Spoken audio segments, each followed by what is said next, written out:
Ask the leader of the ECOWAS delegation to give us a few minutes so that they can display the report on the desktop of the just computer. Just 2 minutes. Just give us 2 minutes so we can access the report. Where are you? Okay. So just 2 minutes.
You go to manuscript.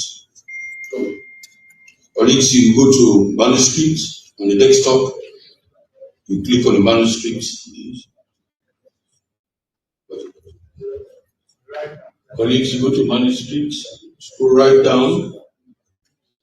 Scroll right down. You will see reports of the 2025 second ordinary sessions of the ECOWAS Parliament. Right down on the desktop. That's the first one, the PDF file. So the second report on the same line, you will see the last one with the red writing, PDF file 2. That's for the other people. So now you can proceed. So that's the format. You go to the manuscript on the desktop and you scroll down to the last files and you will click on the PDF file for ECOWAS ordinary session report. Mr. Speaker, thank you for your patience. You can continue. Yeah. Mr. Speaker, we are done. Thank you.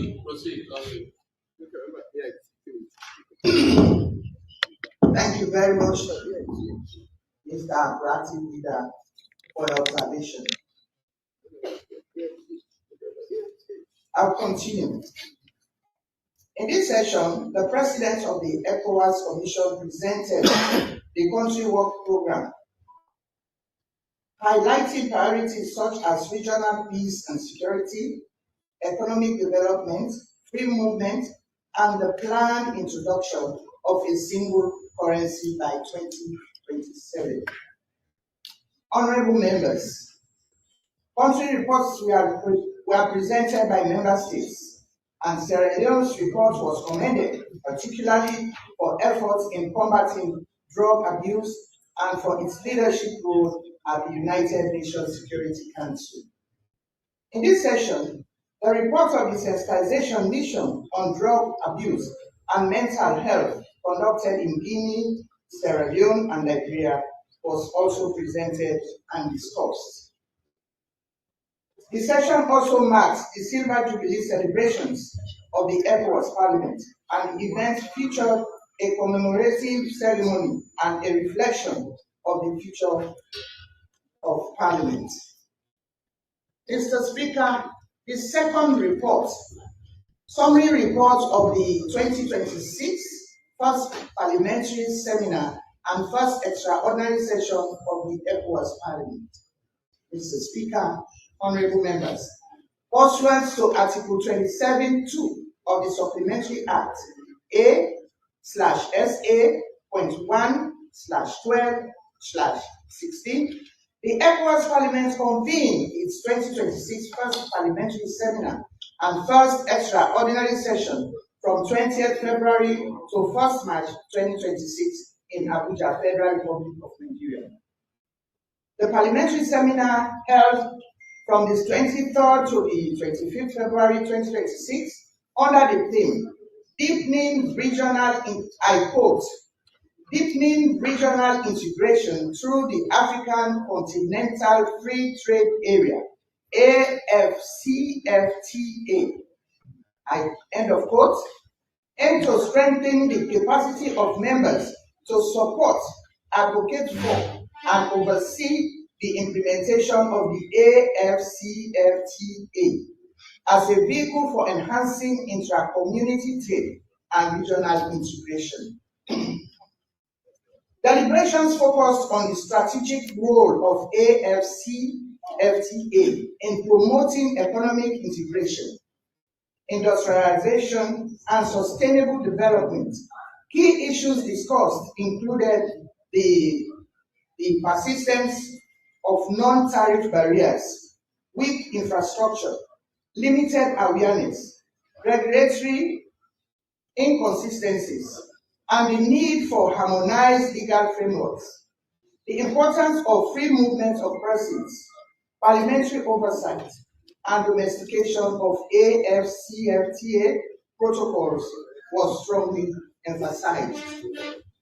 Mr. Speaker, honorable members, the seminar made recommendations to member states, ECOWAS Commission, ECOWAS Parliament.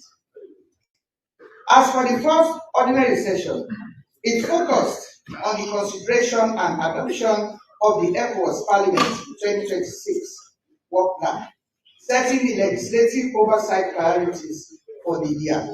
Mr. Speaker, honorable members, with these few comments, I beg to lay on the table these two reports.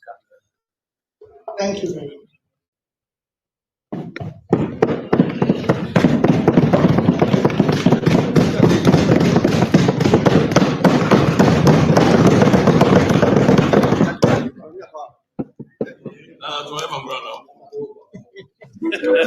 Is that how you acknowledge a great leader of this house?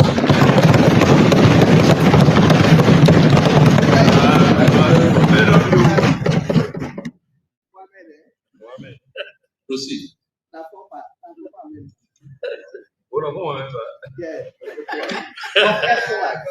Associate member. Government motion. Proposer. Honorable Matthews M. Selling. Seconder. It's Honorable. not government motion. Private member motion.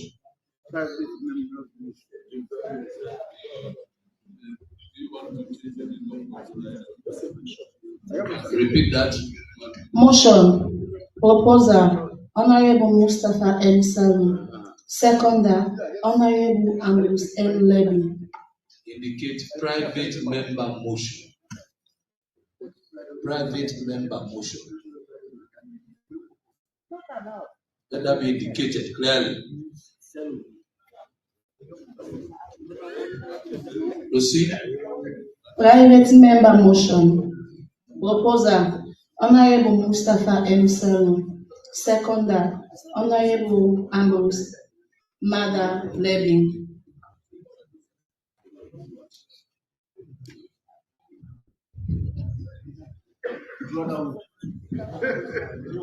No, you don't need to come here because you are a member of Parliament.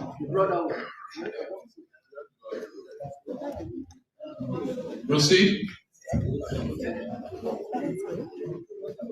Mr. Speaker, honorable members, be it resolved that pursuant to Section 4 of Section 93 of the Constitution of Sierra Leone, Act No. 6 of 1971, which empowers Parliament to appoint committees to investigate and inquire into matters of public interest, and in accordance with standing orders 24 to government motions for debate.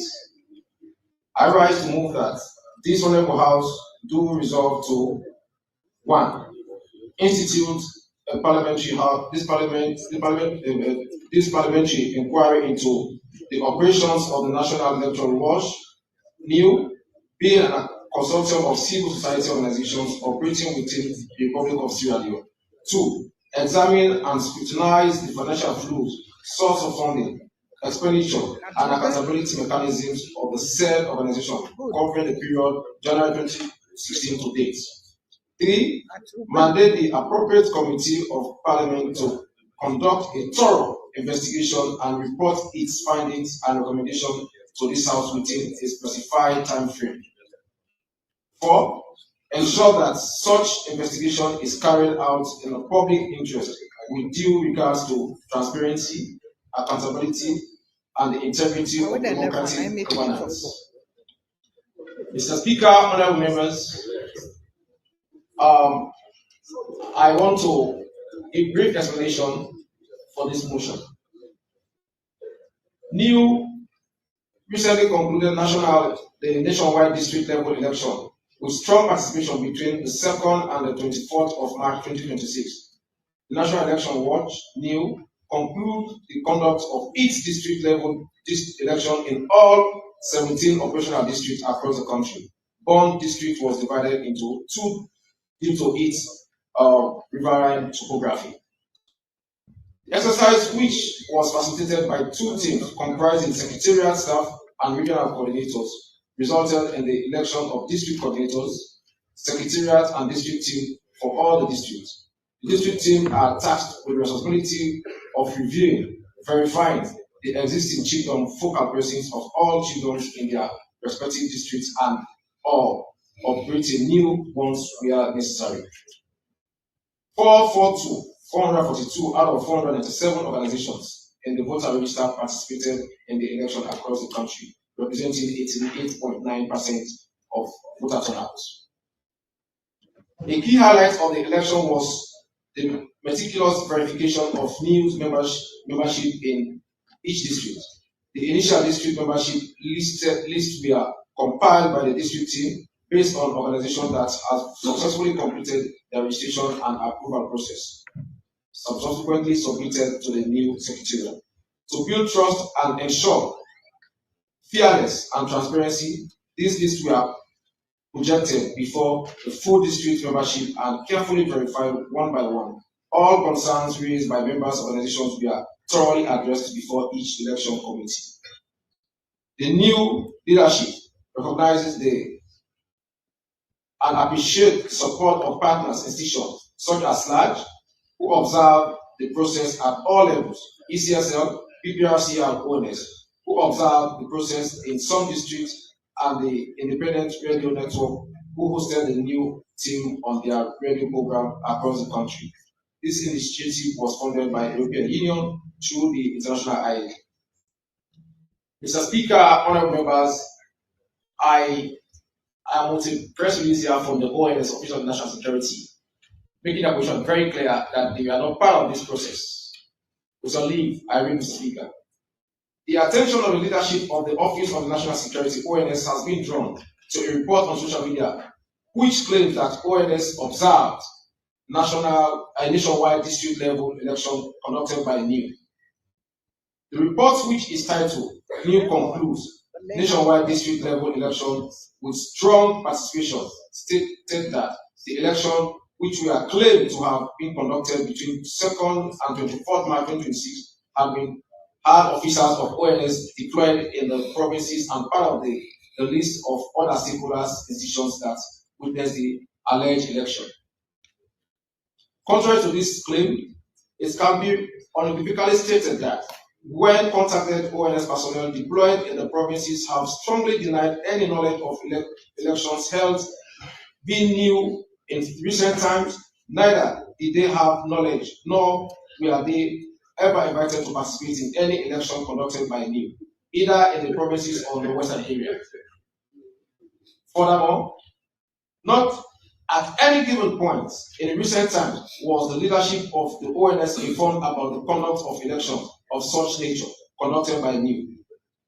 As procedural requirements for ONS personnel to participate in such nationwide exercise, it behoves the organization to formally inform the ONS leadership, which only has the authority to sanction the participation of its personnel in any activity.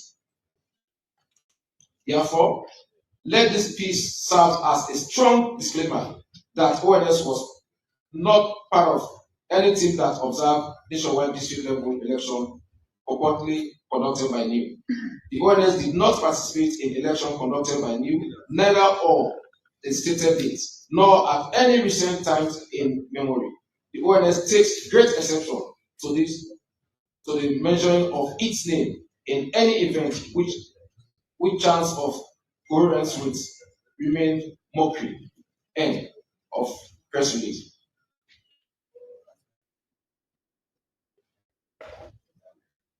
Mr. Speaker, honorable members, be it resolved that pursuant to subsection 4 of section 93 of the Constitution of Sierra Leone, Act number 6 of 1991, which empowers Parliament to appoint committees to investigate or inquire into matters of public interest, and in accordance with standing orders 24 to govern motion of debate, I rise to move that this honorable House do resolve to 1. Institute a parliamentary inquiry into the operations of the National Election Watch, NIU, being a consortium of civil society organizations operating within the Republic of Sierra Leone, examine and scrutinize the financial flows, sources of funding, expenditure, and accountability mechanism of the said organization covering the period January 2016 to date.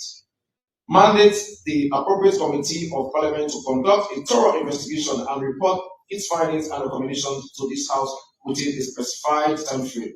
Ensure that such investigation is carried out in the public interest, with due regards to transparency, accountability, and in the integrity of democracy and governance. I so move, Mr. Speaker.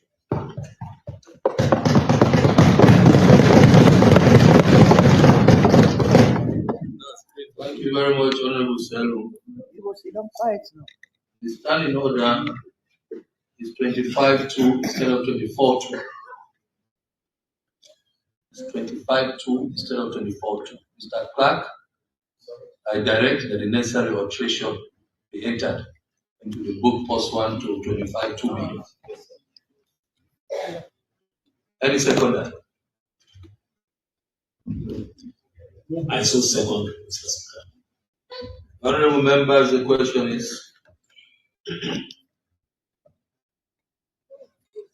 that pursuant to subsection 4 of section 93 of the Constitution of Sierra Leone, Act number 6 of 1991, which empowers Parliament to appoint committees to investigate or inquire into matters of public interest, and in accordance with Standing Order 25-2 governing motions for debate, 1. Institute a parliamentary inquiry into the operations of the National Elections Watch, NIU, being a consortium of civil society organizations operating within the Republic of Sierra Leone. 2. Examine and scrutinize the financial flows, sources of funding, expenditures, and accountability mechanisms of the said organization covering the period January 2016 to date. 3. Mandate the appropriate committee of Parliament to conduct a thorough investigation and report its findings and recommendations to this House within a specified time frame. And 5. Ensure that such investigation is carried out in the public interest with due regard to transparency, accountability, and the integrity of democratic governance. Yes, Mr. Seconder. Thank you very much, Mr. Speaker. Mr. Speaker, honorable members, I want to draw the attention of this House to just concluded 2023 general elections,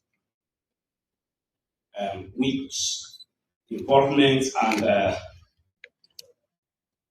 post-elections activity of the National Elections Watch almost dragged this nation into civil disobedience.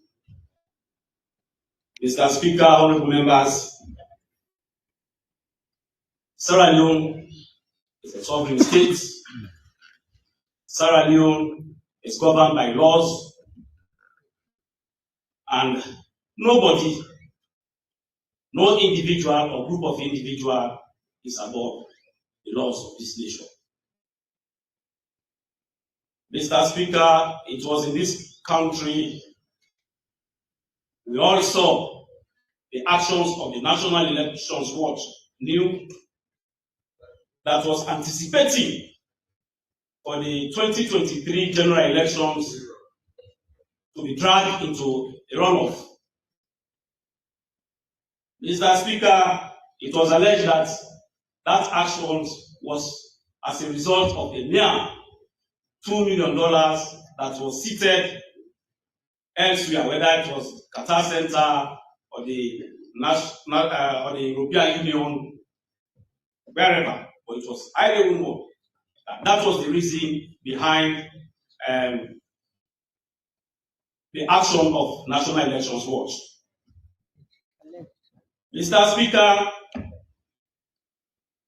like I said initially, nobody or group of individual or institution is not above the law.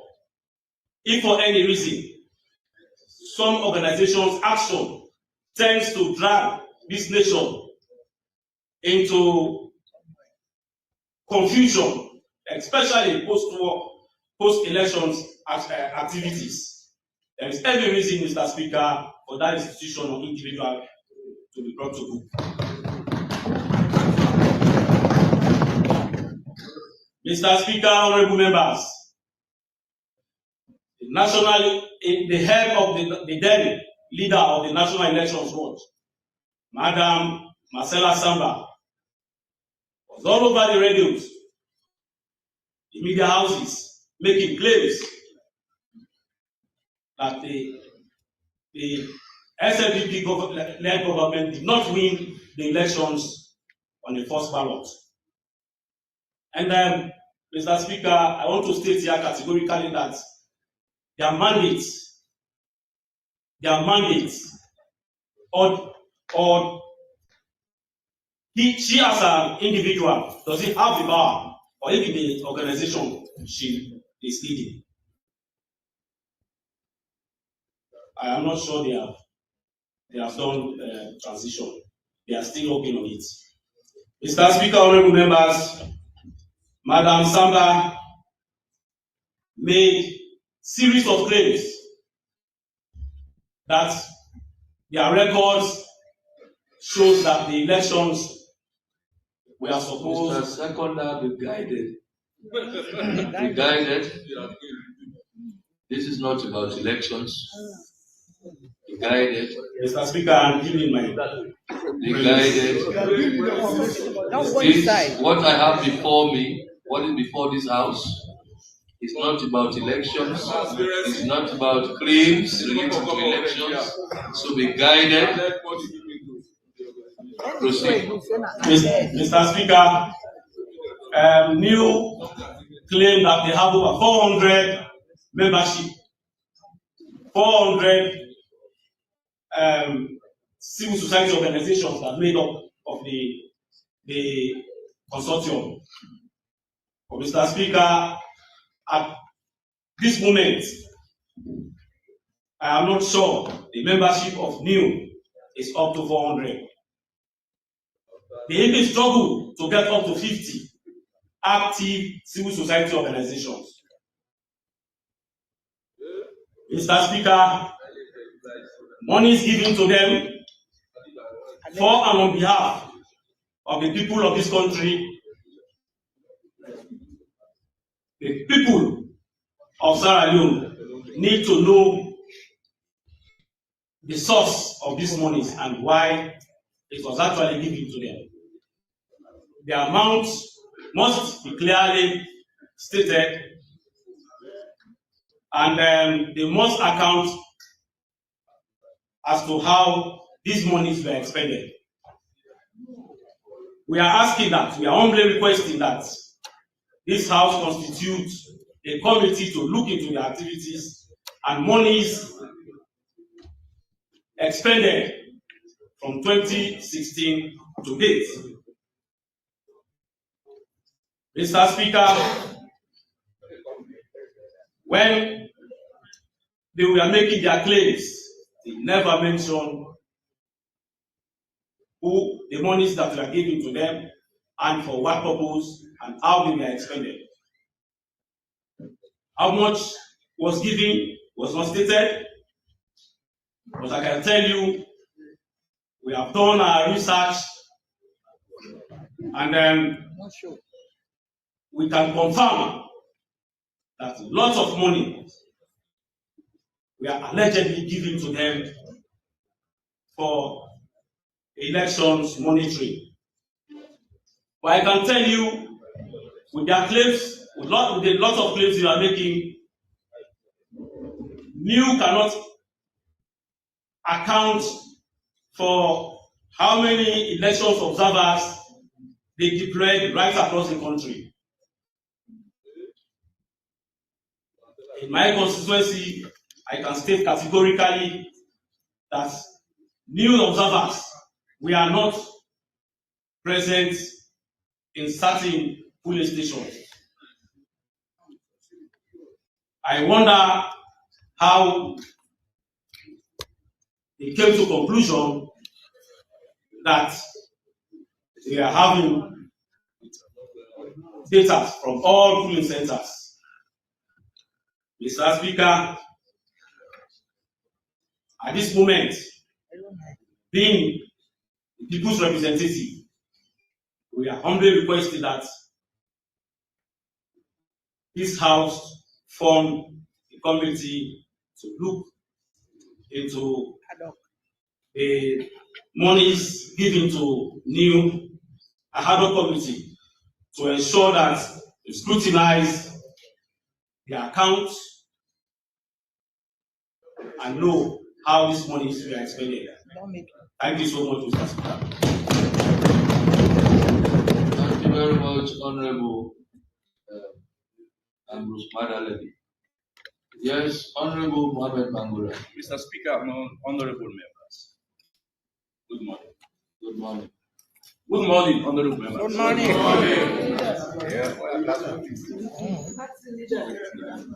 The issue, Mr. Speaker, of 2023 elections is absolute at this time.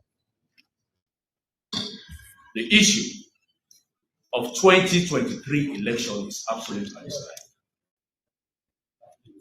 NIU has been in operation since 2002. 2002. Every calendar elections here, they come out with a prediction. Since 2002. But Mr. Speaker, this morning, I would humbly want to request to you, I would not want to open my eyes on this issue. Because if I do, kind of forms will come out. I would ask you, Mr. Speaker, to humbly look at this issue in a very close look.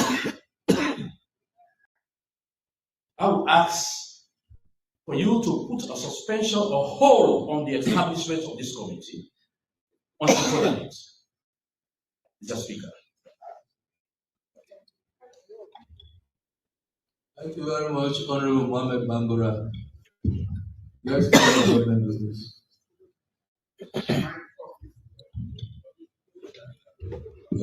Thank you very much, Mr. Speaker.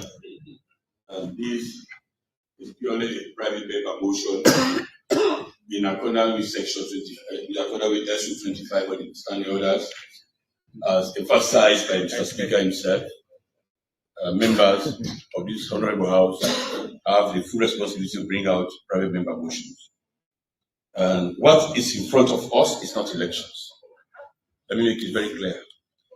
Speaking to this other paper, what is in front of us is investigation for transparency of allegedly financial misappropriation. That is what is in front of us. The issues of elections is not tenable. It's not in front of us. So I can state my prediction for what they have done in terms of investigating this civil society organization, as he alluded to, removal of the motion, section 93, subsection 4, Mr. Speaker. That is in line or in tandem with what we have on the other paper. motion for the private member motion, item number 4. It under to that provision, section 93(4), and this one, paragraph 4 of motion 5, ensure that such investigation is carried out in the public interest. That is also stated in section 93, subsection 4 of the Constitution. With due regard to transparency, which I said, what is in front of us is investigating allegedly, as he also stated in Komon-Tok, about financial misappropriation or management given to a particular society for monitoring elections for over 400 civil society or 400 society organizations. And accountability is also mentioned. That is what they are asking for. And the integrity. He also said the second of the motion was saying allegedly the new itself wanted to put this country into chaos by challenging the established institution for the conduct of elections. That we are supposed to go for second round of elections. So they are talking about, they said, integrity of democratic governance. So they are saying financial integrity in whom that has to do with governance integrity, which is also alluded to by talking about elections pronouncement. But as I said, it is not investigating specific elections for 2023. In motion 3 of the said proposal on a private member motion, on 2, Mr. Speaker, he has also given us a period. So it's not only talking about 2023 elections. Let me read to you the motion again. It said, examine and scrutinize the financial flows, sources of funding, expenditures, and accountability mechanisms of the said organization covering the period January 2016 to date. So they have not really stated. I said I can talk about what is in front of me, not what they have said. That specifically, he is questioning, based on section 93 of the Constitution, subsection 4, matters of public interest. And Mr. Speaker, the mover of the motion has read a press release from very credible institution we have in this country that has to do with security matters, the Office of National Security. So this particular issue is of public interest. We should not just throw it under the carpet. And that is why I said, as you alluded to, that it's a private member motion. I was very happy when you mentioned that correction must be done. It is not a government motion. It is not. As members of parliament, they have right to their opinion and their representation. So I just want to draw the attention of colleagues in this house, Mr. Speaker. We are not investigating specific period like 2023. A range of period given to us from 2016 to date. So it's about talking about financial management of this particular fund. They are talking about expenditure. They are talking about how it was disbursed. They are talking about governance. So integrity encompasses of all how they are managed the funds that has to do with elections. So it is about funding. And Mr. Speaker, before I take my seat, as Honorable Member Ngura said, because of public matters, and he has said we have to look at it. I believe your judgment, Mr. Speaker. You will not just set committee, you have to take other parameters into consideration before setting the committees. But prior to this moment, section SO 25(2) was adhered to by my colleagues on the other side. So no counter motion was given. I will urge the clerk's office, before talking with Mr. Speaker and setting the committee, we did not have any counter motion by procedural matters. But what we are showing is an understanding with our colleague on the other side that this committee can be set prior to things that we can discuss with Mr. Speaker that matters to his concern. And I believe we can look into that. But procedurally, we are on the same page in terms of parliamentary processes. Mr. Speaker, and let me hasten to say, as we are scrutinizing, Mr. Clark, you are not here. A civil society organization said we are among the list of the most corrupt colleagues. I need your attention. of the most corrupt institutions in this country. That's how we were accused. We talk about using a barometer. We did not go after them, but what we did, we tried to set the record straight, and we asked for further investigations. And where necessary, financial processes must be observed. We did not throw their reports under the carpet. We did make use of their reports to change the financial management system of this institution. Today, I can tell you, at any time, even by impromptu, you can audit this institution and you can get all the necessary documents that you think you want. Nobody is above the law. If my colleagues, in their own wisdom, in their own democratic right, in the process of parliamentary works, they have said they need an investigation, Mr. Speaker. I think they have followed the due process. And the only thing I'm pleading with you, together with Mr. Bangura, the Honorable Bangura, is that you look into other issues before sending up the committee. And this House, as usual, we tend to take into consideration so many other factors come into play. But nobody can escape the management system that has to do, financial management systems that has to do with public funds, as clearly stated in the Constitution. Mr. Speaker, I think this is what I have to make clarifications on. It's not about elections. It's about financial management. I respect this. Thank you. Yes, Honorable Mustafa Sello. We have listened to the various contributions. Let me hear your responses. Yes, Mr. Speaker, honorable members, having carefully listened to my colleagues, as a member, a former member of the civil society organization, who have worked in that space for over 8 to 9 years before coming here. This is not new. We have been summoned here before by the appropriate parliamentary committee when the Honorable Ibrahim Kabo was the chairman in the 4th Parliament to look into our activities and financial flows. Ibrahim Kabo, yeah, it was a chairman by the Dr.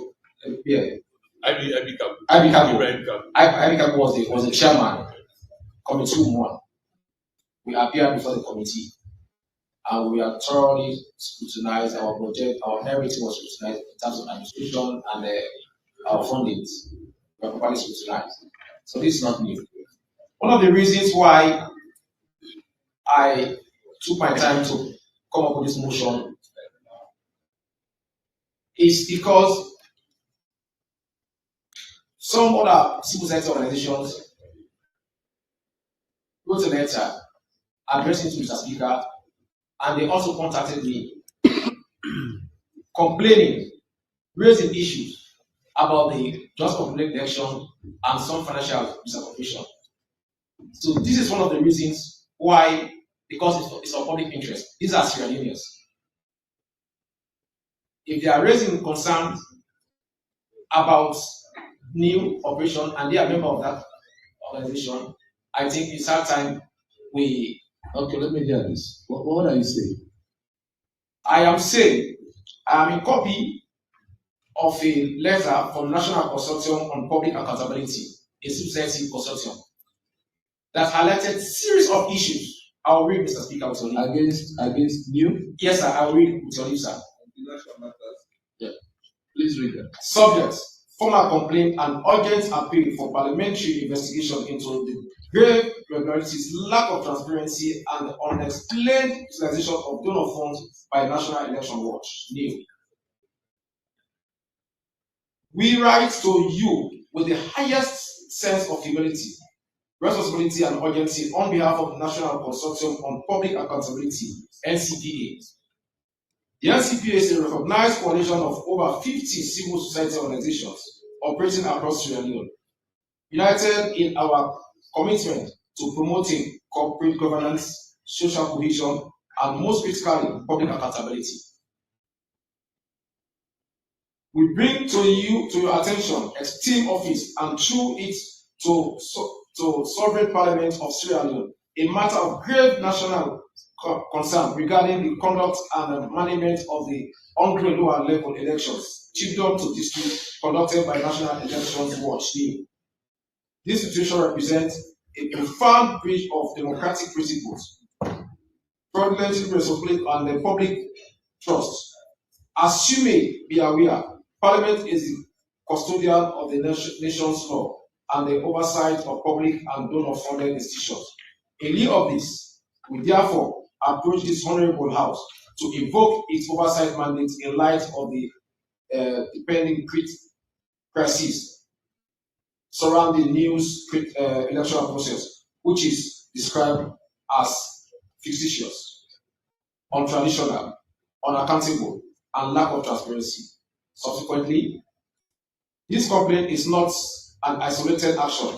Prior to this communication, the NCPA, as a lead consultant of aggrieved CSO, formally addressed joint letter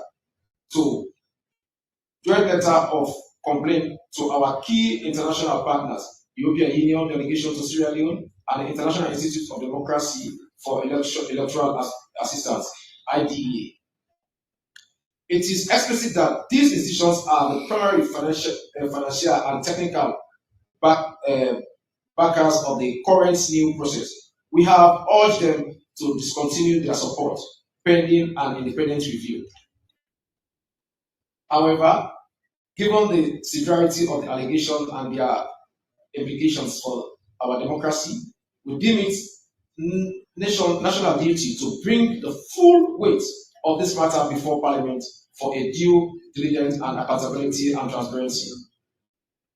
What was intended to be a model of transparency, a transparent civil society self-governance has instead descended and reduced itself into a process characterized by systematic exclusion and a disturbing lack of accountability. Our concerns are in two folds. One, lack of inclusivity and transparency. Continue a breach of democratic trust since the commencement of the electoral process on 16th March 2026. The NCPA has received and cascade a complaint from members across the organization and other reputable CSO across the country. The process has been marked by systematic exclusion. Key and reputable community-based organizations, including many of our members, have been deliberately kept in the dark. They have been denied adequate information on participation, effectively locking them out of process that claims they represent the entire civil society community. The conduct of these elections stand in stark contrast to new public assistance of openness and elections that, by its design, exclude key stakeholders cannot legitimately claim to represent the will of the civil society sector. It is our firm position that this election lack the most basic democratic tenet of inclusivity and transparency. Unexplained and accountable donor funds, financial inappropriacy. This is a critical new dimension to our complaint. We have serious and well-founded concern regarding the financial management of these projects. Significant funds received from donors, notably the EU and international and the IDEA, have been utilized in a manner that lacks basic accountability. We request Parliament to investigate unaccounted expenditure. The total project cost appears inconsistent with the limited scope and exclusive nature of the activity being carried out. Lack of public disclosure. There has been no transparent reporting on the allocation of funds, procurement process, or disbursement to stakeholders, a mandatory requirement for any organization receiving public funds or donor funds for the public mandates. Potential mismanagement. This surrounding the elections process mirrors a similar capacity in the management of funds, raising serious questions about possible misrepresentation or wastage of resources that were intended to strengthen the corporate governance structure of civil society, not to divide us. Given the lucid and justifiable position that this process is flawed, and the strong indication that this is being conducted with financial and technical support from international partners, the National Consortium on Public Accountability respectfully but urgently calls upon the Parliament of Sierra Leone to 1. Invoke your oversight mandates. Convene an immediate bipartisan and hard-up committee to conduct a full, independent, and impartial investigation into the conduct of the ongoing new election, with a specific mandate to scrutinize the allegation and systematically exclusion that the lacking of transparency and management of donor funds. 2. Issue of monitoring. Formally call for an immediate monitoring on the ongoing new electoral process pending the outcome of the parliamentary investigation in order to prevent the legitimacy of the inherently flawed outcome. Demand financial accountability. Request the financial statement of new accountant, the Anti-Corruption Commission, to conduct a forensic audit of all donor funds received and expended by new for this electoral process. Engage development partners. As a representative body of the people, engage with the European Union, international IDA, and other relevant stakeholders to ensure that future support for civil society initiative in Sierra Leone is contingent upon adherence to the principles of inclusivity, transparency, and accountability. Honorable Speaker, the credibility of election observation in Sierra Leone, the integrity of civil society governance, and the stewardship of public and donor funds are all at stake. We are of the firm position that you and the distinguished members of Parliament will give this matter the utmost attention in demand, taking into consideration the call for accountability and fairness. We are prepared to make ourselves available to the relevant committee to provide any further documentations and evidence to support this complaint. We await your esteemed intervention. Yours faithfully, Ahmed M. Yila, Executive Secretary, CSO, National Consortium on Public Accountability, Corporate Parliamentary Oversight Committee, the Chairman Public Accounts Committee, Government and Statutory Bodies, the Honorable Attorney General and Minister of Justice, the Commissioner Anti-Corruption Commission, ACC, the Chairman Public Political Party Registration Commission, PPRC, the Chairman Human Rights Commission of Sierra Leone, the Chief Electoral Commission, Electoral Commission for Sierra Leone, Minister of Planning and Economic Development, international partners and diplomatic missions. The Country Representative, European Union Delegation to Sierra Leone, the Country Representative, International Institute for Democracy and Electoral Assistance, International IDA, the World Bank Country Office, Sierra Leone, the International Monetary Fund, IMF Resident Representative, the African Union Liaison Office, Sierra Leone, the Economic Community of West Africa State, ECOWAS Mission in Sierra Leone, Commonwealth Office, Sierra Leone, British High Commissioner, Sierra Leone, United States Embassy, Freetown, Civil Society Media and Media. The Sierra Leone Association of Non-Governmental Organizations, LANGO, Native Consortium and Research Center, the leader of the Opposition Parliament of Sierra Leone, Civil Society Umbrella Bodies in Sierra Leone, West Africa Civil Society Forum, Transparency International Sierra Leone, CSO Consortium on Service Delivery, Accountability Now, Child Welfare Society, Civil Rights Coalition, Right to Life Advocacy Network, Citizens Awareness Forum, Initiative for Local Governance, Health Network and of Sierra Leone, Justice Communication Network. Mr. Speaker, honorable members, this is a letter from a consortium of CSO complaining about the irregularities and mismanagement of funds allegedly by these over 50 civil society organizations. This letter is here. I will share to members in this room. Mr. Speaker, honorable members, like the leader just said, we are not talking about anything. The motion has got anything to do with election, but purely of public interest as stated clearly in this particular letter by this consortium of civil society organizations. And these are Sierra Leoneans, so their concerns must be looked into, and their interest must be seen as Sierra Leoneans as well. Yes. Thank you very much, Mr. Speaker. Honorable, sorry, with all due respect to my colleague. Mr. Speaker, I want to refer you to section 118 subsection 7 of the ground norm of this country. I think we should not have any problem with the private member motion from our colleague. As section 105 of this constitution gave this parliament the mandate to make law, Mr. Speaker. Section 118, subsection 7 made it very clear, Mr. Speaker. The drafters were very crafty. Mr. Speaker, let me read with your leave.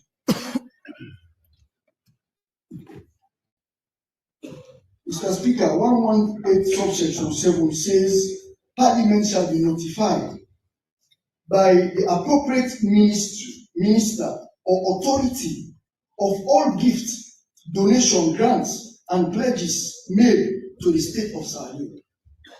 Whether it's an election or not, Mr. Speaker, when monies has been given to institutions of this country, I think this House should be notified, Mr. Speaker.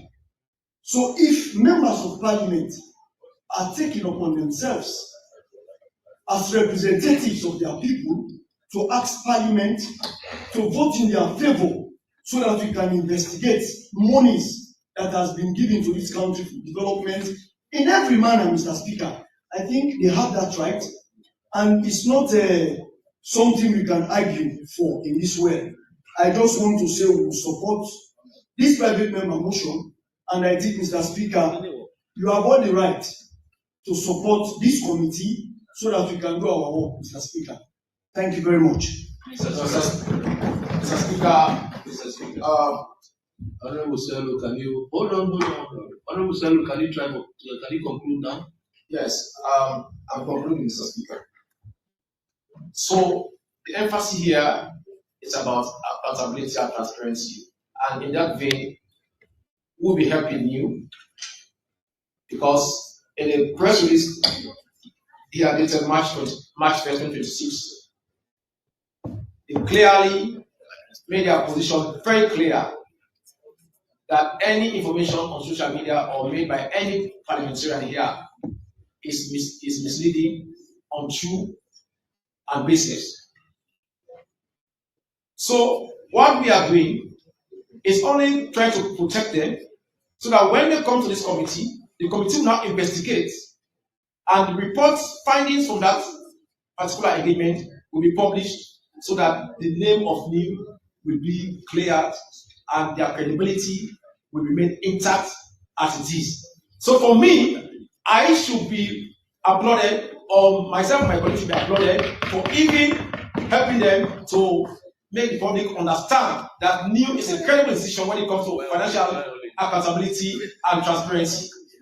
So I think, Mr. Speaker, honorable members, the role I'm playing here is a role of a former civil society member who has done in that space to come and engage our colleagues, civil society organizations, to scrutinize their income, financial irregularities or financial management, and the accountability mechanism if they have. Mr. Speaker, honorable members, this is not about anything that has to do with election or elections. It's just to come and look at their books. Come and look at their books because they are receiving this money on behalf of the people of Sierra Leone. Okay. So they have 497 members based on their press release, and 442 participated, representing 88.9% of voter turnout. And in that statement, they said the list of membership was displayed, verified, concerned areas were addressed, and they have a legitimate document across the country from chief of focal presses to district to regional to national. These are some of the issues that I want to help this new leadership and the entire membership to come to Parliament to clear, so that they will know that civil society, when we say we are doing something, we do it diligently and in a proper manner. Thank you very much, Mr. Speaker. Honorable Selu. Of course, we have concluded the whole thing. Okay. So just move your motion. Yes. Sorry. You see, I nearly Mama, we wait are till you looking want at to it Father, so bad. copiol. Madi copiol. Speaker, before you move to motion, again, for the edification of the public and for neatness of parliamentary proceedings, we are very clear that it was not the MPs who came up personally on bringing a private member motion. Mr. Speaker, it was a letter written to members of parliament for us to investigate. I did not go into the intricacies of 25(2). I said, Mr. Speaker, my colleagues follow the procedures in Parliament adhering to Section 25(2) of the Standing Orders, whom with 93(4) of the Constitution. So I want to allay the fears of my colleague on the other side, that these colleagues follow the due process. In fact, in the release by New, the accused members of Parliament that the public should not listen to them for any form of misinformation. That is why he has read. As I said, we are not fighting with anybody outside, because we are accused of not being transparent and accountable to the people of this country by a civil society organization, Mr. Speaker. By your predecessor, we held a press conference in Committee 1 trying to clear our names. What we did thereafter, we set up an investigating committee into the financial management of Parliament. And today we are very proud. You can confront the clerk at any time if you want to investigate Parliament in terms of finances. That's why we don't worry about when you allege on financial management about Parliament. We are very open about it. But let me tell you what happens. Just give me a few minutes. They have even asked for our own phone numbers. I don't know what they want to do with it. These are personal information. And that's why we call a meeting for NGOs, so that they can come and understand the responsibilities of MPs and how we function here. Maybe members, you are not taking part in the social media kind of group, so they want to be sending insults to you directly. I'm just seeing how we have been magnanimous. We are not overbloating ourselves in excess form in using our power, Mr. Speaker. What we are doing, when you accuse members of Parliament or Parliament itself, we try very hard to make sure that we follow due process of the law. So, point of clarification, the members of Parliament from the SLPP side, they have right, like any other member, they have right to give a private member motion and follow the process of the law. Secondly, Mr. Speaker, they did not come up personally to draft this motion or establish a motion, and where we have today. They got a letter from a consortium, not even formed a civil society organization, but a consortium of civil society organization. They said they are ready to come and testify. So in the best interest of NEW and for the interest of the general public in line with Section 93(4) of the Constitution, not even the standing orders, for us to set up this committee as early as possible. But as I said earlier, you can still bend backwards to listen to the plea made by our colleague on the other side. But we cannot deprive the public of these grave allegations coming from the civil society organization themselves, and also the counter press release from Office of National Security, disassociating themselves from any form of elections, and also new attacking Parliament that wish they should not listen to us in their press release. For us, we cannot move to them by our own personal belief or what we think by assumption. We can wait to use the full process of the law to make sure that the public get the truth of the matter. I rest my case and thank you very much for Thank you. Yes, Honorable. This is on procedural, but I'm just allowing. I know. Yes, this is of public interest. That's why you're. Yes, Honorable Speaker. We have heard from the opposition and the second opposition.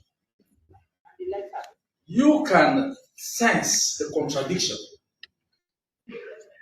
in this way.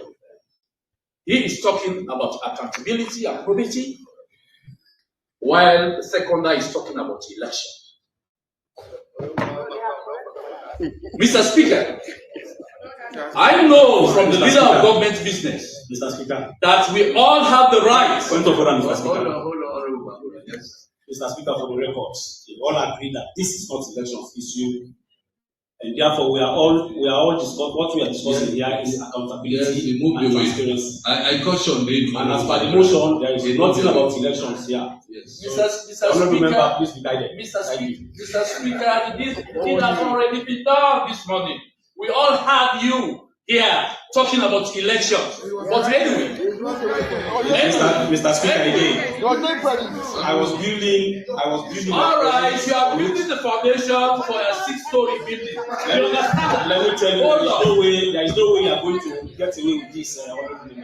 Please, be mindful of. For the interest of the country, Mr. Leader, And I have you. Honorable, please. Mr. Speaker, Please. let me land. Go ahead. Yes, proceed, Honorable Bangura. The leader has already said that we all have our own rights to move a private member motion this way. But to be specific on this new issue, already the mover of the motion has come out with a letter written to him or to this parliament from a consortium of civil society organizations, and many more. I will tell you, Mr. Speaker, I have no doubt over your office in terms of making decisions elsewhere. Yes. I have no doubt. Yes, sir. And this particular new issue Thank you. is of public interest. Thank you. And I hold my argument here this morning. I hold it because I want to advance the public interest. Thank you. So I trusted your office Yes. to make a judgment on this issue. Yes, all right. Please. Thank you very much. Honorable, please move your motion again. Out of magnanimity, all of this is happening. You should have moved the counter motion. Anyway. Beat.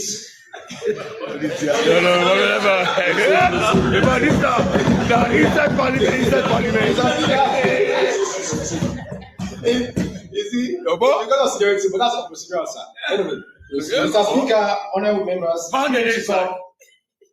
that pursuant to subsection 4 of section 93 of the Constitution of Sierra Leone, Act number 6 of 1991, which empowers Parliament to appoint committee to investigate or inquire into matters of public interest, and in accordance with the standing orders 25-2 governing for debate. I rise to move that the Honorable House do resolve to institute a parliamentary inquiry into the operations of the National Election Watch, being a consortium of civil society organizations operating within the Republic of Sierra Leone. 2, to examine and scrutinize the financial flows, sources of funding, expenditures, and accountability mechanisms of the said organization covering the period January 2016 to date. Mandate the appropriate committee of Parliament to conduct a thorough investigation and the reports on its findings and recommendations to this House within a specified time frame. Ensure that such investigation is carried out in the public interest with due regard to transparency, accountability, and the integrity of democratic governance. I so move. Honorable members, the question is that pursuant to subsection 4 of section 93 of the Constitution of Sierra Leone, Act number 6 of 1991, which empowers Parliament to appoint committees to investigate or inquire into matters of public interest, and in accordance with standing orders 25-2 governing motions for debate. 1. Institute a parliamentary inquiry into the operations of the National Election Watch, new, being a consortium of civil society organizations operating within the Republic of Sierra Leone. Examine and scrutinize the financial flows, sources of funding, expenditures, and accountability mechanisms of the said organization covering the period January 2016 to date. Mandate the appropriate committee of Parliament to conduct a thorough investigation and report its findings and recommendations to this House within a specified time frame. And 4, ensure that such investigation is carried out in the public interest with due regard to transparency, accountability, and integrity of democratic governance. All those in favor say aye. Aye. Those against say nay. Nay. The ayes have it. Now, okay, the private member's motion moved by Honorable Mustafa Musa Selu and seconded by Honorable Ambrose Madalebi has been carried. Now, honorable members, let me say this for your edification. As far as parliamentary democracy is concerned, I have no authority to prevent a private member from presenting his or her motion to this House. I have no authority to stop any private member from proposing something to this House. But as long as the motion has been moved, then it behoves me. It now comes within my authority to establish the committee or not. In the circumstances, honorable members, I wish to inform you that as of today, this motion is very sensitive. Let me say that with all authority, that this motion is sensitive. So I want to buy into the submission made by Honorable Bangura for the establishment of the committee to be put on hold. I am not going to establish any committee for now until further notice. I will not establish any committee for now until further notice due to the sensitivity of the matter before us this morning. So I urge members of parliament to please hold your breath and allow good judgment. So I'll put a hold to the establishment of any committee for now until further notice. Thank you very much, Honorable Selu, for your motion. Thank you, honorable members, for taking part for brilliant debate, and thank you for everything. We proceed. B. The Merchant Shipping Act 2025, Committee Stage. The Minister of Transport and Aviation. Report on the Merchant Shipping Act, Committee Stage, please. Yeah.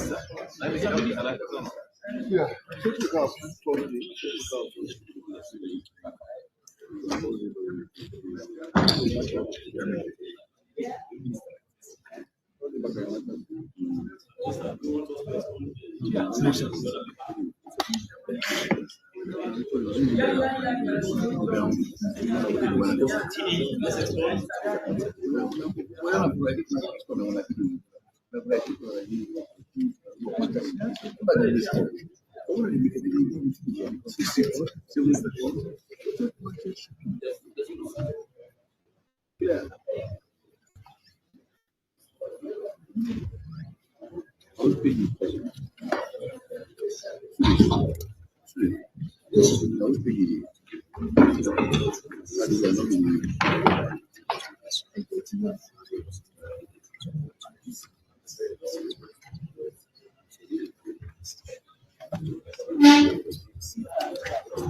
Proceed, Chairman. Thank you, Mr. Chairman. Starting from page 81. Clause 332.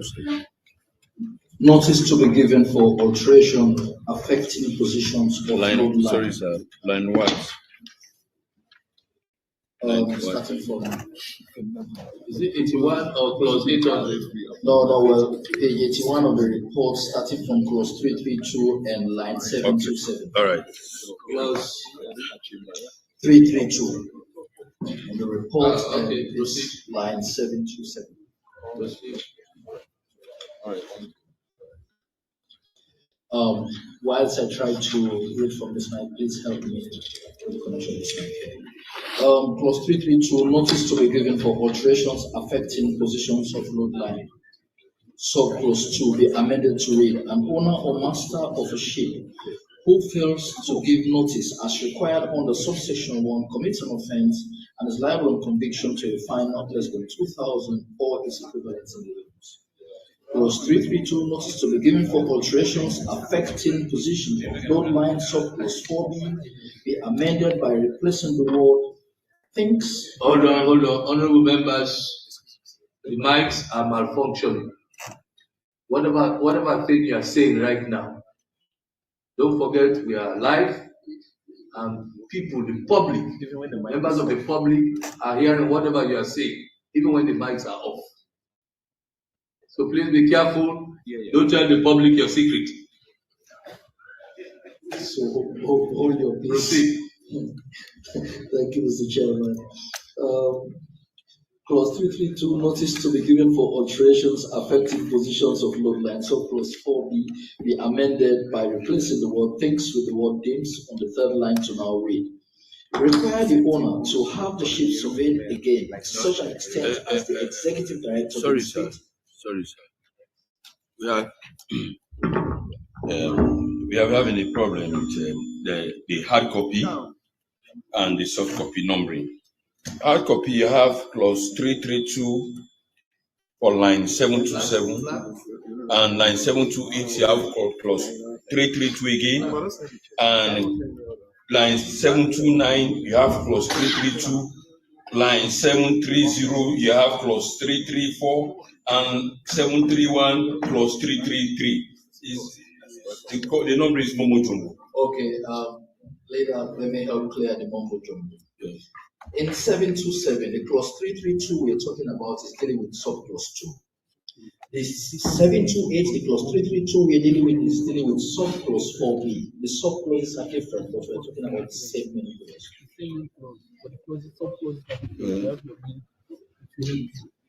Proceed. Thank you, Mr. Chairman. Yes, sir, Mr. Chairman. In the first, perhaps is the way you can't convince me like because you have mentioned subclause 6b.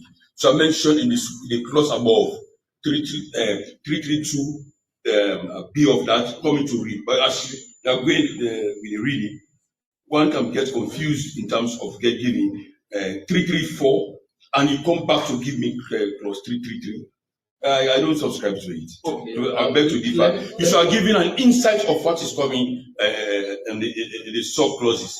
You did not give us an insight. You are expecting me to take 334 and come back to 333. That's what you are telling me. Exactly. That's why I say it's Momo Jumbo. You cannot take me back and forth like that. No. Direct us that clause 332 is having parts. I have seen it. Look at that before me. Look at them.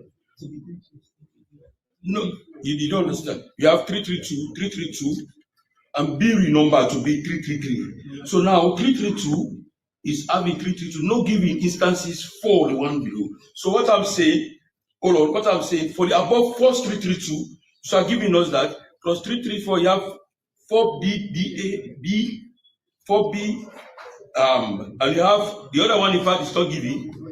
I'm just trying so that we can follow you.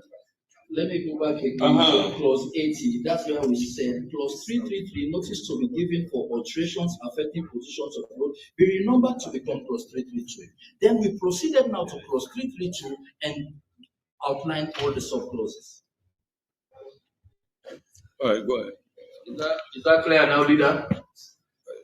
Leader? Yeah, let's go ahead. Okay, proceed. Clause 332, notice to be given for alterations affecting positions of load line. Subclause 6 be amended to read, an owner or master of a ship who fails without reasonable cause to comply with the requirements under subsection 5 commits an offense and is liable on conviction to a fine not less than $2,000 or its equivalent in livings. Clause 334, submersion of load line of foreign ship be renumbered to become clause 333. Clause 333, submersion of load line of foreign ship be approved. Clause 335, deck cargo regulations be renumbered to become clause 334. Clause 334, deck cargo regulations, subclause 1 be amended to read: the minister, on the advice of the administration, may by statutory instruments make regulations in this section referred to as the deck cargo regulations, prescribing requirements to be complied with where cargo is carried in an uncovered space on the deck of a ship to which this part applies. Clause 334, deck cargo regulations, subclause 4 be amended to read: commits an offense and is liable on conviction to a fine not less than $2,000 or its equivalent in the year. Clause 336, posting up of load line certificate and entry of load line details in ship's logbook, being numbered to become clause 335. Clause 335, posting up of load line certificate and entry of load line details in ship's logbook, subclause 3 be amended to read: the master or owner of a ship, of a Sierra Leonean ship, who fails to comply with the provisions of this section commits an offense and is liable on conviction to a fine not less than $2,000 or its equivalent in euros. Clause 337, contravention of load line regulations and detention of ship being numbered to become clause 336.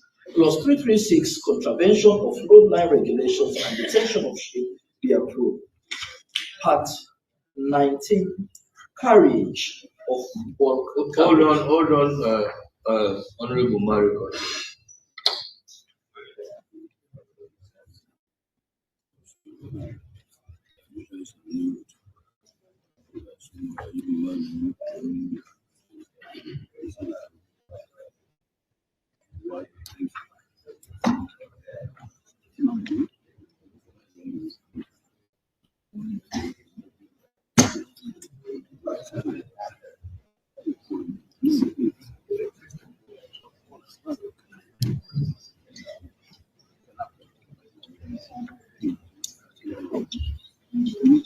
Hold on, Honorable Maricon. Pursuant to Order 3 of the Standing Orders,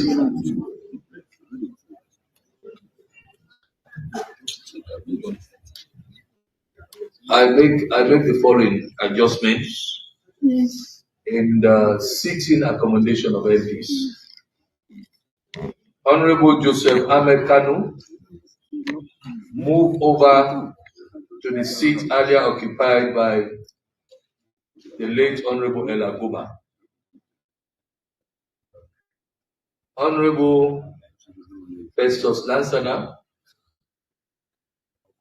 move over to the seat now occupied by Honorable Princess Darami. Honorable Princess Darami move over to the seat occupied by Honorable Joseph Ahmed Kanu, effective tomorrow. Is that clear? Are all the honorable members here? Honorable Joseph Ahmed Kanu move over to the seat earlier occupied by Honorable Ella Goba.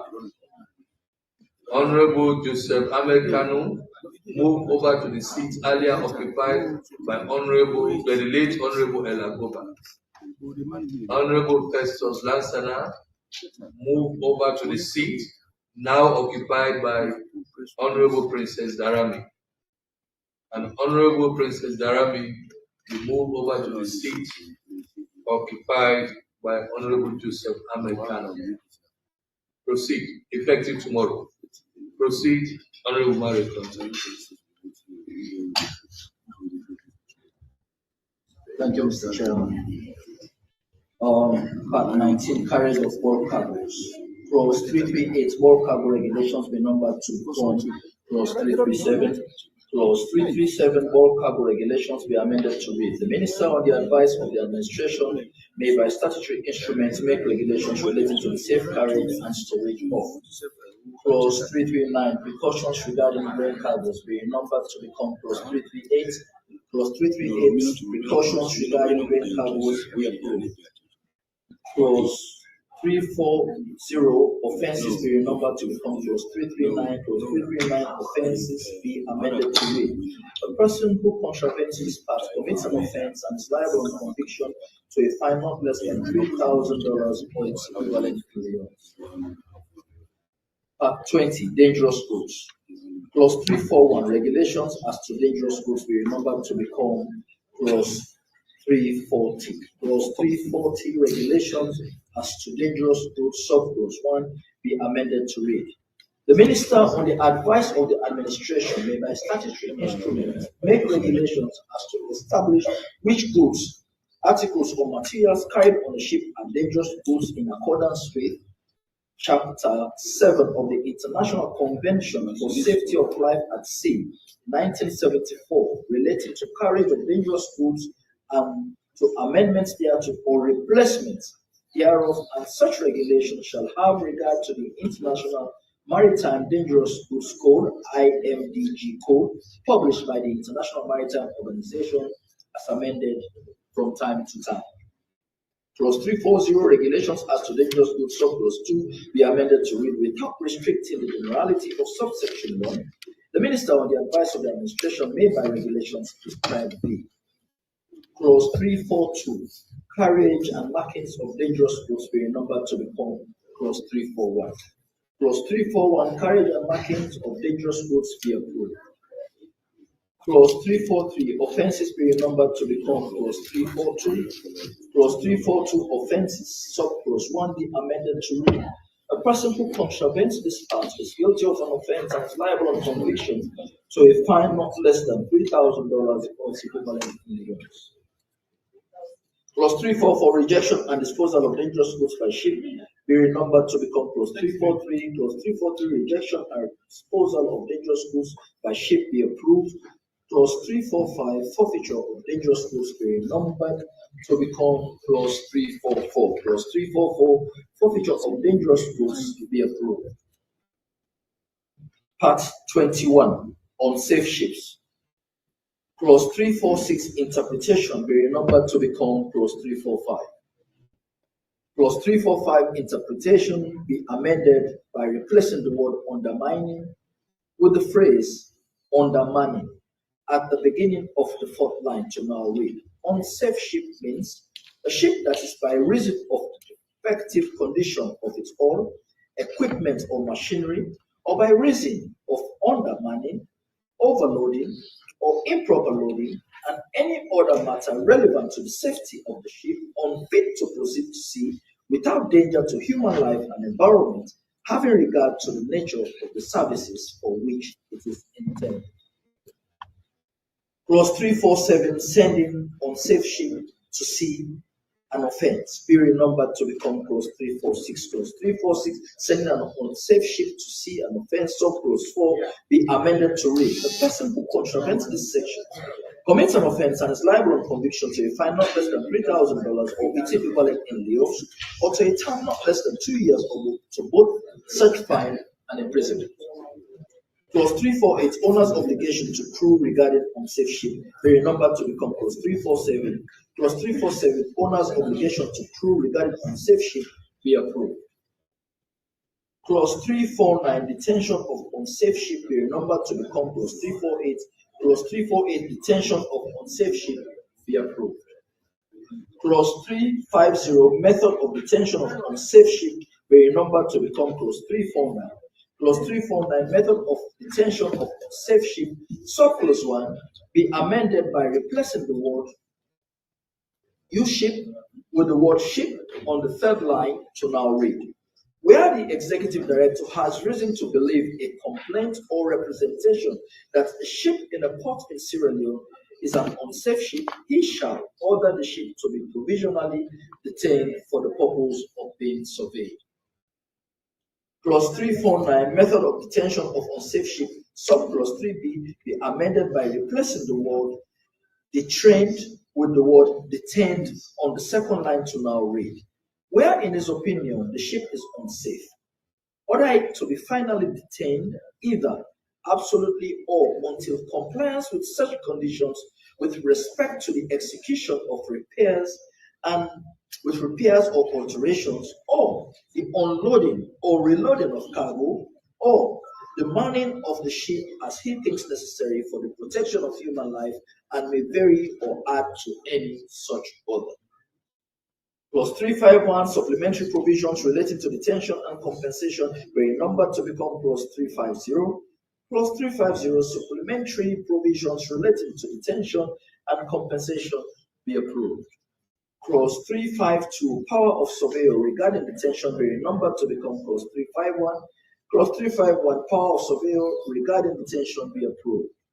Clause 353, power to require complaint and to give security of course be renumbered to become Clause 352.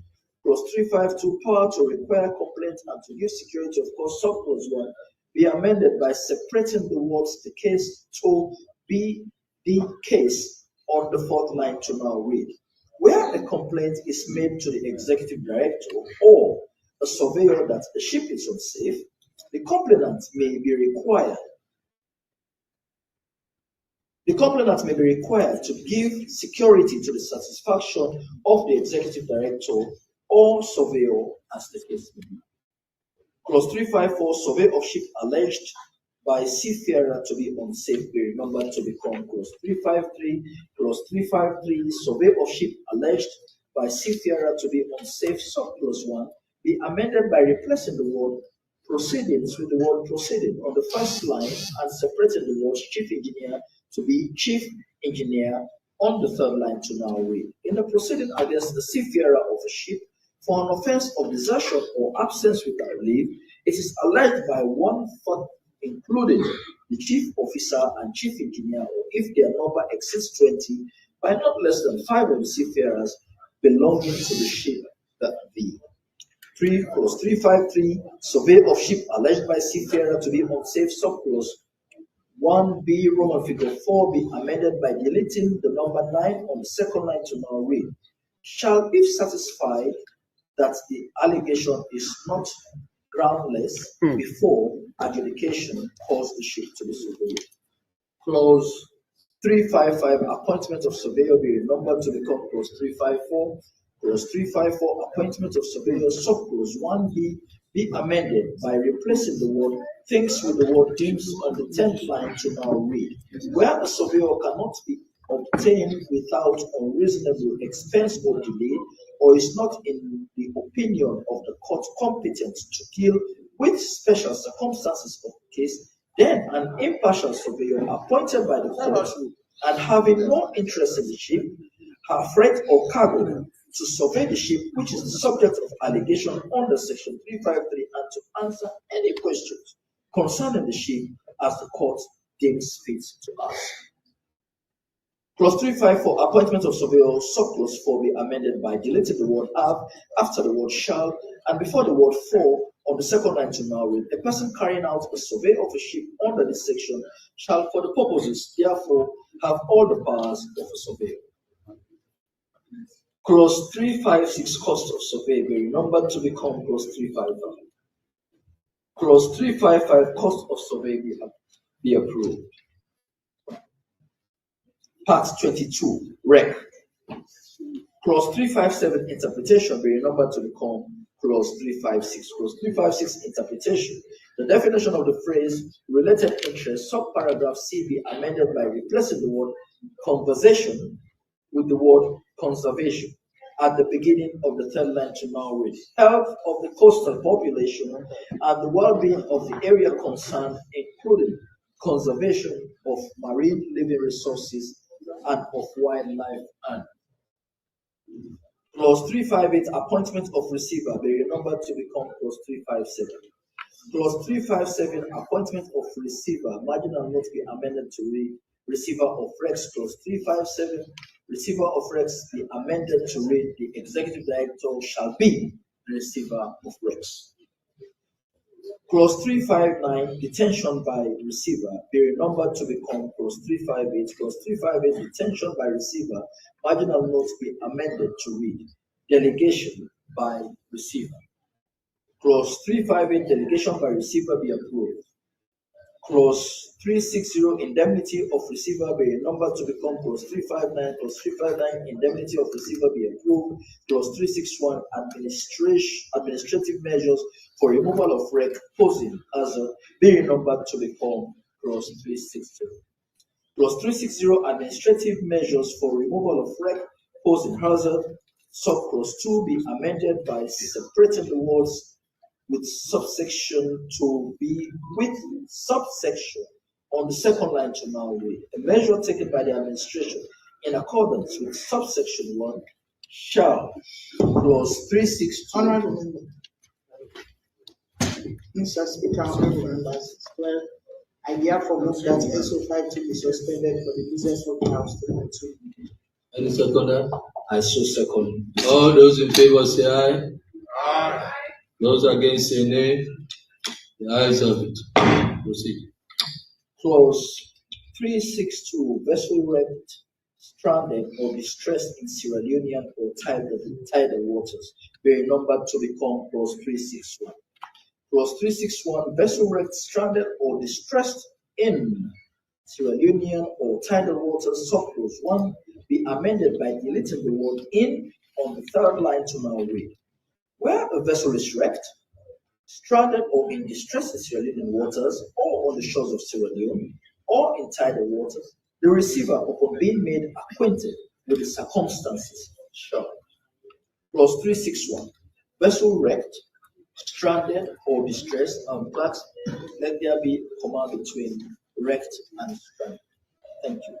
Vessel wrecked, stranded, or distressed in Sierra Leonean or tidal waters, subclause 2b, subclause 2 be amended to read: the person who, without reasonable excuse, willfully disobeys the direction of a receiver commits an offense and is liable to a fine not less than $2,000 or its equivalent in leons. Clause 363, wreck in convention area be numbered to become clause 362. Clause 362, wreck in convention area be approved. Clause 364, preservation of shipwrecked persons, vessel and cargo be numbered to become clause 363. Clause 363, preservation of shipwrecked persons, vessel and cargo, subclause 3 be amended to read: a person who refuses, without a reasonable excuse, to comply with the requisition or command under subsection 1, commits an offense and is liable to a fine not less than $2,000 or its equivalent in leons. Clause 365, measures not applicable to pollution in high seas be renumbered to become clause 364. Clause 364, measures not applicable to pollution in high seas, subclause 1, be amended by replacing the word act with the word part on the first line to now read: this part shall not apply to measures taken by the minister under a marine law relating to the intervention on the high seas in pollution in cases of oil pollution by substances other than oil. Clause 364, measures not applicable to pollution in high seas, subclause 2, be amended by replacing the word act with the word part on the first line to now read: this part shall not apply to a Sierra Leonean warship or any other ship owned or operated by the government of Sierra Leone and used for the time being only on government non-commercial service, unless the administration decides otherwise. Clause 364, measures not applicable to pollution in high seas, subclause 3 be amended by replacing the word act with the word part on the second line to now read: where the administration, through the government of Sierra Leone, decides to apply this part to Sierra Leonean warships or other ships described in subsection 2, it shall notify the Secretary General thereof, specifying the terms and conditions of such application. Clause 364, measures not applicable to pollution in high seas, subclause 4 be amended by replacing the word act with the word part on the second line to now read: where the administration has made a notification under subsection 3, the following provisions of this part shall not apply in Sierra Leone waters. Clause 366, report on maritime casualty resulting in wreck be renumbered to become clause 365. Clause 365, report on maritime casualty resulting in wreck be approved. Clause 367, determining hazards posed by wreck be renumbered to become clause 366. Clause 366, determining hazards posed by wreck, subparagraph B, be amended by deleting the word the after the word of and before the word water, and inserting the word the after the word in and before the word area to now read depth of water in the area. Clause 366, determining hazards posed by rec, subparagraph D, be amended by inserting the word the after the word by and before the word organization on the third line to now read. Particularly sensitive sea areas identified and as appropriate designated in accordance with guidelines adopted by the organization. Clause 368, duties or measures of persons assisting wreck, distressed or strained vessel be renumbered to become clause 367. Clause 367, duties or measures of persons assisting wreck, distressed or strained vessel. Cross-check whether the strained vessel here, whether it's strained or stranded whilst it proceeds. Clause 367, duties or measures of persons assisting wreck, distressed or strained vessels, which I strongly believe should be stranded vessels because we've had previous provisions before. Stranded vessels, subclause 1, be amended by separating the words in distress to be in distress at the beginning of the second line to now read. A person may where a vessel is wrecked, stranded, or in distress for the purpose of rendering assistance to the vessel, its cargo or apparel, or of saving the life of a person. Clause 367, duties or measures of persons assisting wreck, distress, or stranded vessel. Subclause 3, fine provision be amended to read, commits an offense and is liable on conviction to a fine not less than $2,000 or its equivalent in leons. Clause 369, apprehension of persons plundering, creating disorder, obstructing the preservation of a ship or shipwrecked persons, be renumbered to become clause 368. Clause 368, apprehension of persons plundering, creating disorder, obstructing the preservation of a ship or shipwrecked persons, subclause 2, be amended by separating the words for the to be for the on second line to now read. A receiver may use such force as reasonably necessary for the suppression of plundering, disorder, or obstruction under subsection 1 and may order other person or persons to assist in doing so. Clause 370, appointment of person to give account on oath on board a distress ship be renumbered to become clause 369. Clause 369, appointment of person to give account on oath on board a distress ship. Subclause 3 be amended by replacing the word thinks with the word deems on the first line and replacing the word in with the word indicating on the third line and also replacing the word as with the word was on the third line to now read. The executive director shall, if it deems fit, cause a copy of the record to be placed in a conspicuous place in the office of the administration indicating the area in which the ship was in distress. Clause 369, appointment of person to give account on oath on board the distress ship, subclause 4, be amended by inserting the phrase of this section. Inserting the phrase of this section after the word purposes and before the word have on the second line to now read. The person holding an examination under subsection 1 shall, for the purposes of this section, have all the powers of survey. Clause 371, interfering with wrecked vessel, etc., be renumbered to become clause 370. Clause 370, interfering with the wrecked vessel, etc., subclause 2 be amended to read, the person who contravenes subsection 1 commits an offense and is liable to a fine not less than $2,000 or its equivalent in leons. Clause 370, interfering with wrecked vessel, etc., subclause 3C be amended to read, commits an offense and is liable on conviction to a fine not less than $3,000 its equivalent in leons or to a term of imprisonment not less than 2 years or to both such fine and imprisonment. Clause 372, notice of wreck to be given to receiver, be renumbered to become clause 371. Clause 371, notice of wreck to be given to receiver, subclause 2 be amended to read, the person who fails or refuses without reasonable cause, proof of which is on him to give notice required under subsection 1, commits an offense and is liable to a fine not less than $2,000 or its equivalent in leons. Clause 373, receiver may take possession of wreck be renumbered to become clause 372. Clause 372, receiver may take possession of rec. Subclause 2 be amended to read: a person who fails or refuses without reasonable cause, proof of which is obtained, to comply with the notice under subsection 1 commits an offense and is liable to a fine not less than $2,000 or its equivalent in Leon.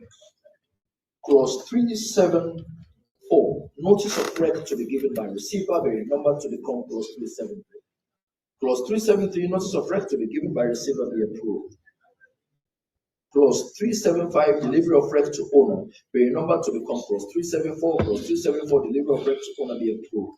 Clause 376, immediate sale of rec be renumbered to become clause 375. Clause 375, immediate sale of rec be approved. Clause 377, right to unclaimed rec be renumbered to become clause 376. Clause 376, right to unclaimed rec be approved. Clause 378, disposal of unclaimed rec be renumbered to become clause 377. Clause 377, disposal of unclaimed rec be approved. Clause 379, delivery of unclaimed rec by receiver not to prejudice title be renumbered to become clause 378. Clause 378, delivery of unclaimed rec by receiver not to prejudice title be approved. Clause 380, breaking up and removal of rec be renumbered to become clause 379. Clause 379, breaking up and removal of rec, subclause 5 be amended by deleting the word "off" on the third line to now read: the administration may, before such removal commences, lay down conditions for such removal only to the extent necessary to ensure that the removal proceeds in a manner consistent with considerations of safety and the protection of the marine environment.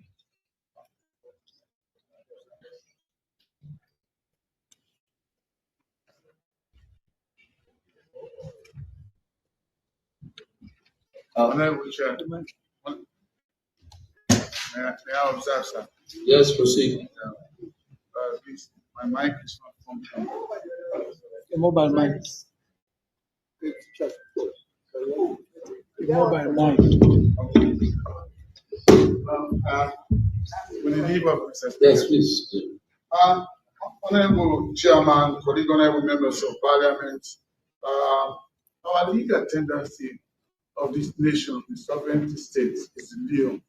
We know that this is an international document, and you, as a very reputable solicitor who have served in this country, all agreement to say that the equivalent of, if it is in USD, the equivalent of that, the exchange rate of that day. But today, what I have seen throughout this bill is all USD, dollar. Have we abandoned our own legal tendency that everything in this document is, we have dollarized everything? Honorable Chairman, that is my question to this House. Okay, Chairman, Legislative, any answer? Thank you very much. Less than $300,000 or its equivalent in euros. Yeah. What does that mean? It makes provision for both local and international. So if it's at international level, we stick with the $3,000. But then if it's not, or it's equivalent in Leon. So it makes provision for the payment in Leon as well. That is my question. I would have loved to see, Honorable Chair, that wherever we have those fines that is not less than $2,000 to Leon equivalent, so that we have our Leon. I feel sad. I know I love to see the green paper in my wallet, but I also value my Leon so much in life that is why I return to Sierra Leone. Thank you. Thank you very much, Honorable. Thank you very much, Mr. Chairman. Clause 381, liability of cost for locating, marking, and removal of rec be renumbered to become clause 380. Clause 380, liability of cost for locating, marking, and removal of rec be approved. Clause 382, exceptions be renumbered to become clause 381. Clause 381, exception subclause 1D be amended by replacing the word is with the word R on the fourth line to now read. The International Convention on Civil Liability of Bunker Oil Pollution Damage 2001 as amended, provided that the relevant conventions are applicable and enforced. Clause 383, Financial Security and Compliance Certificates being numbered to become Clause 382, Clause 382, Financial Security and Compliance